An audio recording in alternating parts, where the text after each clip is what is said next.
Yeah. Yeah. I might not say much, but I'm the logistics guy. Battery boy. Battery boy.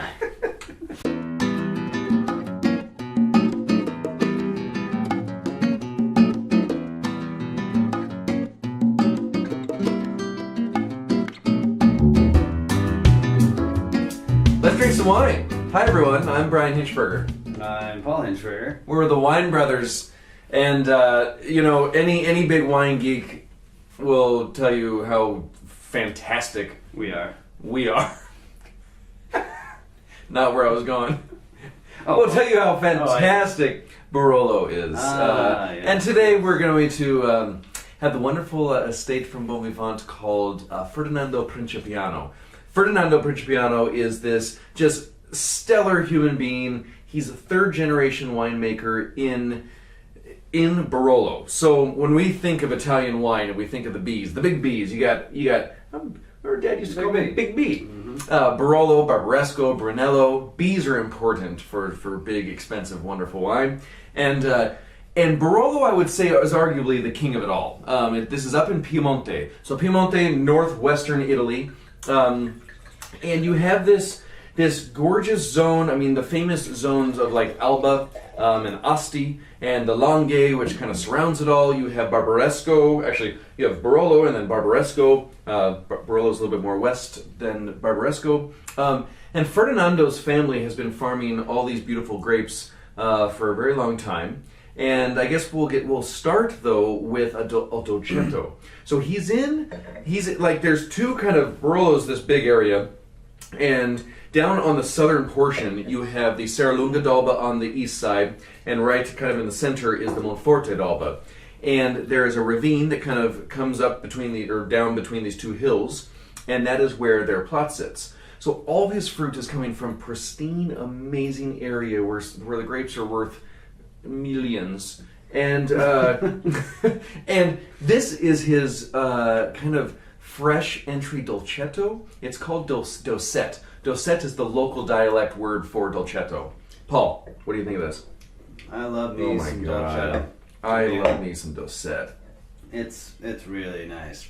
Oh! It's like earthy raspberry and pure fruit and light and high acid and it's delicious. So the cool thing about this wine, if you look at this bottle, it says it's a Vino Rosso d'Italia. It's a red wine from Italy. It does not say Dolcetto on it.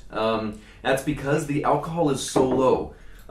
In Piedmont, you have no IGT system. It's all DOC and DOCG. The lowest denomination for Dolcetto is Piemonte Dolcetto, and I think by law it must be 12% or 12.5 alcohol. So this wine has no home. This is like 10.5, 10.5, 11%. So this is called Docet. It's fresh. There's no sulfites used in this whatsoever. It's just, I love this wine. What do you like? Super cool. That's a porch drinker. It's nice. Like totally. The fruit's delicious. The acidity's delicious. It's just mouth-wateringly juicy. It's easy, but it's still complex. I love the Docet. Really good. So now, what's neat? We're going to taste 3 examples now of some of Ferdinando's wines that he uses no oak on, and he really wants to showcase some of these vines. I mean, these vineyards are 40 years old. His grandfather purchased their property down in this ravine, kind of in the area. It's called Boscoreto, and back in 1934, in like 1946, started planting about 6 hectares of vines, and from there, Ferdinando's father Americo kind of took over, and I believe in 1993, Ferdinando took over and kind of changed the direction of the estate. He went very, very clean farming, really natural wine production, which when we talk about Barolo, we'll get into that more, but it's very unique in this zone. And this is the Barbera, the Lora, which I absolutely think this is a beautiful expression of Barbera that you don't typically find. You have a lot of Alba and Asti Barbera, but this is just it is local to what his grapes are, where he's growing, what he's doing. He wants no interference with oak. Paul, what do you think of this? Yeah, I mean, it's also nice and light, a little darker than the Dolcetto, obviously. Easy drinking, soft, bright fruit. Starting to get into a little bit more of the like mushroom realm. Maybe not as much mushroomy as the Barolos are, but you know, kind of. But even like white button mushroom, like I do kind of get that organic earth to this, while being lifted with a lot of fruit.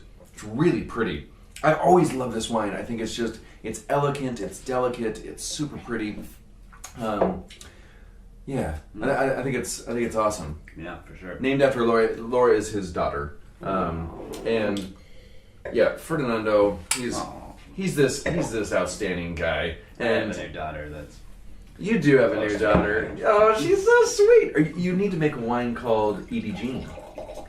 My niece's name is Edith Jean Hinschberger. That's my daughter. She's so sweet. I love her. She's in the other room right now. We got to bring her out. So now what are we doing? Oh, the fraiza. It's called a quila. Quila means she in the local dialect. But what's funny about that is you would kind of think, oh, super feminine. Fraiza is not a light varietal. It's a really cool grape that grows locally. You don't see a whole lot of it. 100% Fraiza especially. But kind of earthy, cool. What are you doing over there? No occasion as well. There's something about it. It kind of reminds me of like Cherry Jolly Rancher. Okay. But like not in a bad like often. Not candied. Not candied. But it has like a really interesting, cool flavor about it. Whoa. I like it a lot. The nose to me is really kind of animal. Do you get a little bit of animal? That kind of that irony blood mixed with a little feral. Maybe like some popcorn. Smell that again. Okay. I get like bloody popcorn. That's awful. I can sort of see that. Sure, yeah, bloody popcorn. I mean that in the most enduring way. Yeah. It's really, really. This nose is very cool. I don't really want to stop smelling it. Yeah, it's really interesting. It's cool. It's very. Whoa. Lots of things going on. Okay, now I get the fruit that you were talking about. Yeah. That almost candy tone, but it's more just like sweet tone cherry. Right. Yeah. Than say like sugary sweet. No. Yeah. It's not like that. Of course. But a lot of structure, a lot of neat tannin on this. Yeah. Fraiza, it's related to Nebbiolo. The whole like lineage and parentage of all this kind of wraps in together. Thus, why it's from this area. But kind of cool wine, and especially God, that nose is awesome. Yeah. It's very. It kind of has that bittering quality to it that I find so cool in wine. I don't think I've ever had a Fraiza. Well, now you have, my friend. Now you have. So now let's get into some Nebbiolo. The real creme de la creme of Barolo country. Barolo is is 100% Nebbiolo. This is called Le Coste, named after Le Coste Vineyard, which is some of where this fruit's coming from. Le Coste sits south of the actual town of Barolo, within the Monforte d'Alba. But also, some of this is Boscareto fruit. He's using gorgeous Nebbiolo that he could be getting extra top dollar for by putting it just into Barolos, but he really wants to showcase Barolo or Nebbiolo with no oak aging here. Most all of his sulfite use is done after fermentations are all finished. So pretty. So pretty. The nose is so floral. Yeah, it's very floral. Like roses and violets and... I was going to say lilacs. Even lilacs, Paul. Even lilacs. All of it. This bouquet of flowers. This bouquet is so pretty, has many colors in it. And still that savory quality to it, too. Getting more into like a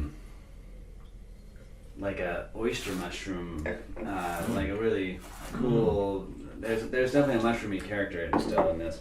And spicy. You get all that there's a lot of pepper spice in there. Yeah. Oh, the acidity is bright. Pepper, white pepper. Lots of white pepper. What were you thinking? You didn't even catch the white pepper. Hell. That's really pretty. That's really awesome. I love these wines. So now, talking about where this sits and what this is in the world of wine. When you are in Barolo, I mean, like I said, Barolo is top notch, top reputation as far as Italian wine goes.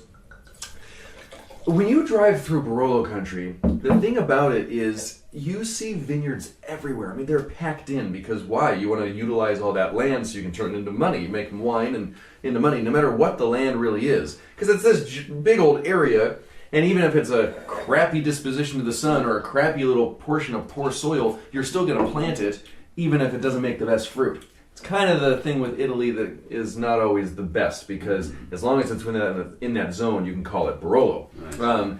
However, what's amazing, and this doesn't happen very often, and I hope the popularity of organic and natural winemaking and natural grape growing will change this. But when you get to Ferdinando's vineyards, I mean, it's like vineyard, dirt, and then just plush forest, weeds, flowers, bees. The biodiversity within his vineyards are amazing, and nobody does it because nobody trusts that that's going to be okay. They'd rather get top dollar for their Barolo, because what happens if something goes wrong? I need chemical. Not here, my friend. Yeah. Not here. He makes pristine natural Barolos. I mean, an organic wine can get a bad rap sometimes, but like Bonavent imports all these incredible organic wines and biodynamic wines that are stellar. I mean, there's so much love packed into this. When you walk around the vineyards with Ferdinando, and he's got his wavy Italian black hair, he's like, bleh, bleh, bleh, like just, good-looking dude in the vineyard, talking passionately about his soil and his earth. It's amazing. What he's doing is incredible. So this is the Serralunga d'Alba. So the property, the Boscareto, I mean, literally, they sit below Giacomo Conterno, like with the famous Giacomo Conterno. These amazing Barolos. I mean, this is right below there. Absolutely stunning land. Yeah. And this is gorgeous, gorgeous vineyard. What do you think of this? Well, I will say that it has a lot more depth and density than I'm used to in a Barolo. Oftentimes they're really light and like bricky in color. You can see in the color maybe you can't, but there's more fresh fruit than like that aged. Than that orange kind of rusted out. Yeah, so they're holding up really well. And, super drinkable. Which Barolo can also take a long time to age. It's an intense grape, lots of tannin, lots of structure, lots of acid. And these are so drinkable. I mean, we just opened these and it's tasting delicious. Fantastic. So this is the Serralunga d'Alba, which basically, it's kind of his first tier of Barolo.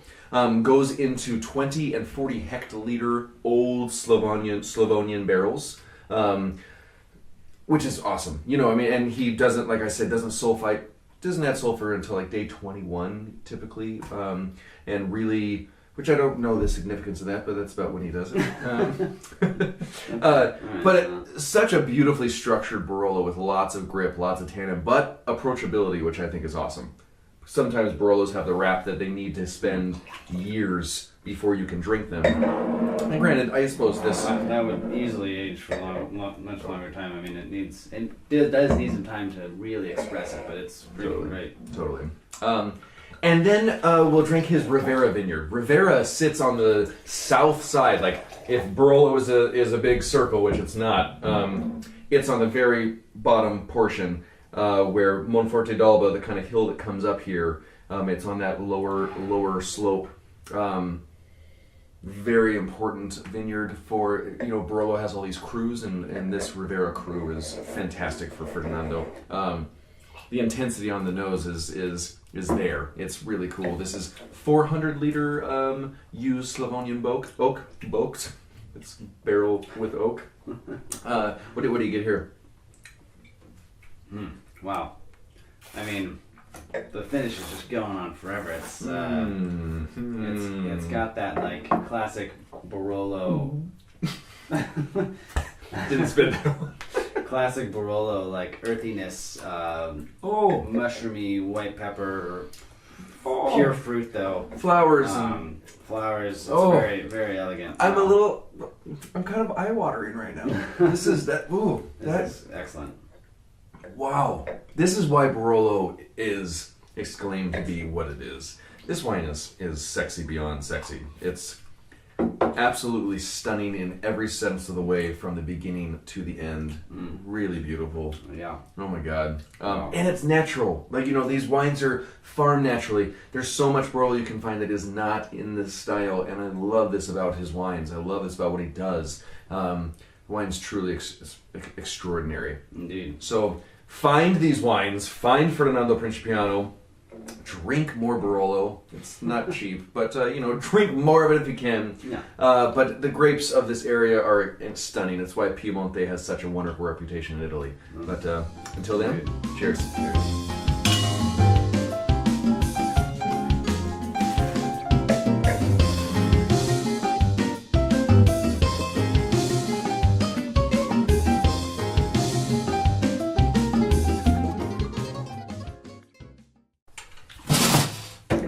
Dude, that does not suck. Not at all. Holy shit.